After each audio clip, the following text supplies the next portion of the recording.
Hello student, welcome to another video lecture session for taxation. In last video lecture session, we complete three short note in income tax authority. So here we are going to start another theoretical question in the same chapter, income tax authority. There is a short note of appellate tribunal. Appellate tribunal મતલબ એવું કહી શકાય કે સુનાવણી પંચ અથવા સુનાવણી ન્યાય. તો શોર્ટ નોટ જોઈએ. This is an independent body from the executive wings of the income tax department. This is the main point of the tribunal. This is independent body from executive wing of income tax department. જે tax department આખો top to bottom જે department છે executive department એનાથી totally આ એક અલગ સ્વતંત્ર વિભાગ છે appellate tribunal. It's function is to hear appeals against the order of deputy commissioner means appeals. તો આ જે ટ્રિબ્યુનલ છે, આ જે પંચ છે, એનું કામ શું છે? કે એનું કામ છે કે જે ડેપ્યુટી કમિશનર છે, જે એક્ઝિક્યુટિવ ડિપાર્ટમેન્ટનો પાર્ટ છે, એ લોકો દ્વારા જે કે ઓર્ડર આપેલા હોય એસએસસી ને, કે જે હુકમો આપેલા હોય છે, એમાં ક્યાંય કોઈ ઇનજસ્ટિસ લાગે, ડિસેટિસ્ફેક્શન લાગે કોઈ એસએસસી ને, તો એ લોકો આ ડિપાર્ટમેન્ટના એના વિશે અપીલ કરી શકે છે. અને એ જે અપીલ છે એને સાંભળવાનું કામ, એના અંગે ન્યાય કરવાનું કામ છે આ એપેલેટ ટ્રિબ્યુનલનું છે. The tribunal is constituted by central government. આ ટ્રિબ્યુનલ જે છે, આ પંચ જે છે, એની સ્થાપના પણ કેન્દ્ર સરકાર દ્વારા થયેલી છે.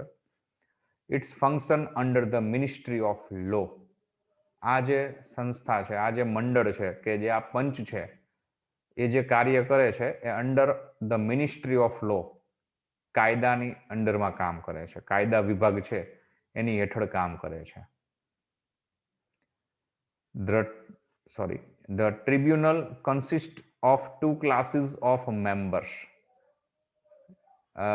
like judicial members and accountant members.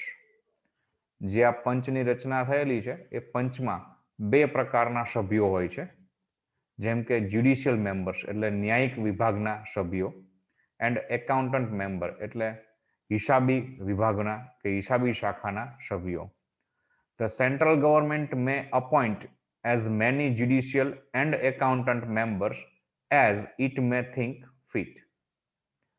કેન્દ્ર સરકારને યોગ્ય લાગે એ પ્રમાણે, જરૂરિયાત હોય એ પ્રમાણે એમાં જ્યુડિશિયલ અને એકાઉન્ટન્ટ મેમ્બર્સની એપોઇન્ટમેન્ટ એટલે કે ન્યાયિક વિભાગ અને હિસાબી શાખાના, હિસાબી વિભાગના સભ્યોની નિમણૂક જે યોગ્ય લાગે એ પ્રમાણમાં કરી શકે છે. મતલબ એવું કહી શકાય કે અહીંયા આ જે ડિપાર્ટમેન્ટ છે, આ જે ટ્રિબ્યુનલ છે, એમાં નંબર ઓફ મેમ્બર્સ ઉપરની કોઈ લિમિટેશન નથી. A judicial member is appointed as the president of the tribunal by the government. અને આ જે ટ્રિબ્યુનલ છે એનો મુખ્ય અધિકારી, મુખ્ય માણસ કોણ બની શકે છે? જ્યુડિશિયલ મેમ્બર્સ એટલે ન્યાયિક વિભાગનો જે સભ્ય છે એમાંનો કોઈ એક વ્યક્તિ, ન્યાયિક વિભાગના જે સભ્યો બને છે આમાં મેમ્બર, એમાંનો કોઈ એક વ્યક્તિ, એક મેમ્બર એ આનો પ્રેસિડેન્ટ હોય છે. એ સિવાયની જે બીજી મેટર છે એમાં number 1, both the SSC or the income tax department has a right to make an appeal to it within 60 days from the date on which the order was received by him. કરદાતા અને income tax department બંનેને અધિકાર છે કે એમને જે order મળેલા છે એ ઓર્ડરમાં એમને કોઈ ડિસેટિસ્ફેક્શન થયું હોય કે લાગતું હોય તો ઓર્ડર મળ્યાની તારીખથી 60 દિવસની અંદર એ લોકો આ એપેલેટ ટ્રિબ્યુનલમાં એપ્લિકેશન કરી શકે છે. The SSC has to pay a fee along with such appeal which is equal to 1% of assessed income subject to a maximum of rupees 10,000. જો કરદાતા છે એ આ ડિપાર્ટમેન્ટમાં અપીલ કરે, અરજી કરે ડિસેટિસ્ફેક્શન થયા વિશેની કોઈ પણ, એટલે કે એના ટેક્સ ડિપાર્ટમેન્ટને લગતી કોઈ ઓર્ડર મળેલો હોય તો ટેક્સ ડિપાર્ટમેન્ટના જે ઓર્ડર મળ્યો છે ટેક્સ ડિપાર્ટમેન્ટમાંથી એમાં ડિસેટિસ્ફેક્શન થયેલું હોય તો એ 60 દિવસની ઓર્ડર મળ્યાથી 60 દિવસની અંદરમાં આ એપેલેટ ટ્રિબ્યુનલમાં એ અપીલ કરી શકે છે, એ ન્યાય એ ઓર્ડરને પડકારી શકે છે. અને જો એસએસસી આ અપીલ કરશે તો એને એસેસમેન્ટ જે થયું છે એનું ઇન્કમનું, એ ઇન્કમના એસેસમેન્ટના એટલે કે એની જે આવકની આકારણી થયેલી છે એના 1% વધુમાં વધુ 10,000 રૂપિયા સુધીમાં એ ફી પણ એને સાથે ભરવી પડે છે અપીલની સાથે.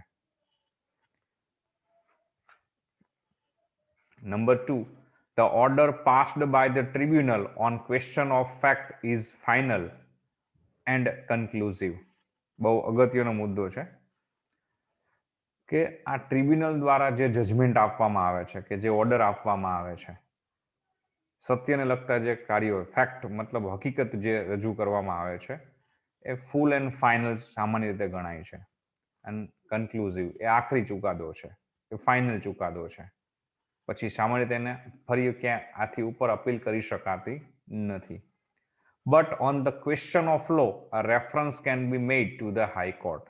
પણ ટ્રિબ્યુનલને એવું લાગે કે આ કાયદાકીય બાબતને લગતો પ્રશ્ન છે, જો ટેક્સની ફાઇનાન્શિયલ બાબતને લગતો પ્રશ્ન હોય, ઇન્કમ ટેક્સને લગતો પ્રશ્ન હોય, કોઈ ફાઇનાન્શિયલ મેટરનો ક્વેશ્ચન હોય, તો આ જે જજમેન્ટ આપે છે tribunal A full and final હોય છે, ફેક્ટ ફાઇનલ હોય છે, નો કન્ક્લુઝિવ નથી, મતલબ કે એને ક્યાંય પછી આગળ ઉપર ક્યાંય પડકારી શકાતું નથી. બટ એ જે ક્વેશ્ચન છે, એ જે મુદ્દો છે, એ ટોપિક, એ ડિસ્કશન, એ ડિસ્પ્યુટ જે છે એ લીગલ લેવલનો હોય, મતલબ લોના બેઝ ઉપર થયેલો હોય, તો ટ્રિબ્યુનલને યોગ્ય લાગે તો એમાં હાઈકોર્ટની હેલ્પ એ લઈ શકે છે, કે હાઈકોર્ટને રેફરન્સ એ લઈ શકે છે.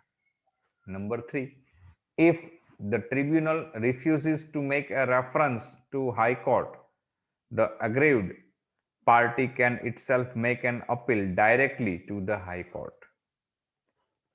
ટ્રિબ્યુનલને એવું લાગે કે ભલે આ કાયદાકીય બાબતનો પ્રશ્ન છે, છતાં પણ હાઈકોર્ટના રેફરન્સની આમાં જરૂર નથી, અને જે પાર્ટી, જે પક્ષ છે એ ટ્રિબ્યુનલને રજૂઆત કરે કે ભાઈ અમારે હાઈકોર્ટની રેફરન્સ જોઈએ છે આમાં, પણ ટ્રિબ્યુનલ એને નકારી કાઢે, રિજેક્ટ કરે, રિફ્યુઝ, રિજેક્ટ કરે, નકારે, તો જે તે એગ્રીવડ પાર્ટી મતલબ જે પક્ષને અસહમત છે એના નિર્ણય સાથે, ટ્રિબ્યુનલના ડિસિઝન સાથે અસહમત છે, અસંતોષ છે, એ લોકો ડાયરેક્ટલી એ મેટર કોર્ટમાં લઈ જઈ શકે છે, હાઈકોર્ટમાં એ અપીલ કરી શકે છે. પણ જો એ લીગલી બાબત હોય તો, ફિનાન્શિયલ મેટરનો પ્રશ્ન હોય તો ટ્રિબ્યુનલ જે જજમેન્ટ આપશે એ ફાઇનલ છે, કન્ક્લુઝિવ છે, એનો અંત છે, એ પછી એને પછી આગળ ક્યાંય અપીલ કરી શકાતું નથી. પણ લીગલ મેટરનો ક્વેશ્ચન હશે, કાયદાને લોના બેઝ ઉપરનો કોઈ ક્વેશ્ચન હશે, લોના બેઝનો ડિસ્પ્યુટ હશે, તો એને હાઈકોર્ટનો રેફરન્સ ટ્રિબ્યુનલને યોગ્ય લાગે તો લઈ શકે છે.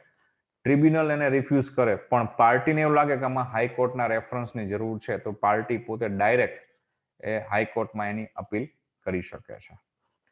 So student, there is a 4 main question of this chapter. First one, as we discussed in last video lecture session, Central Board of Direct Taxes. Then we discuss Commissioner of Income Tax. Then we discuss assessing officer or a income tax officer. And here today we discuss a appellate tribunal. There is a 4 main question of this chapter. It is most IMP question. So okay, here I am completing this chapter.